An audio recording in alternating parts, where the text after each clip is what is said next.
సమాజం కోసం బతకాలని ఒక స్ఫూర్తి నన్ను రాజకీయాలకు తీసుకొచ్చింది.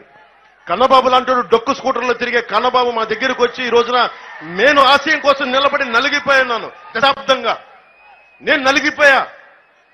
అందరి చేత మాటలు అనిపించుకున్నా. చిరంజీవి గారు పెట్టిన భిక్ష తీసుకొని ఈ YCP MLA Kannababu scene create చేస్తాడు. ఏదో డొక్కు స్కూటర్ వేసుకొచ్చాడు మా దగ్గరికి.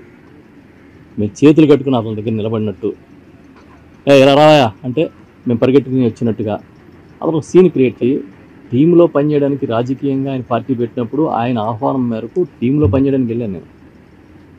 అంతే తప్ప నేనేమి ఇతను టచ్అప్ బాయ్ని కాదు, ఇతను గొడుగు పట్టుకునేవాడిని కాదు.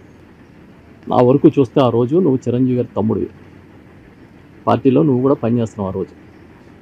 అంత తప్పించి నీకు నాకేమీ సంబంధం లేదే. నేను చిరంజీవి గారితో అసోసియేట్ అయి ఉన్నాను. మేము గౌరవప్రదంగా నేను జర్నలిజం వృత్తిలో ఉన్నాను.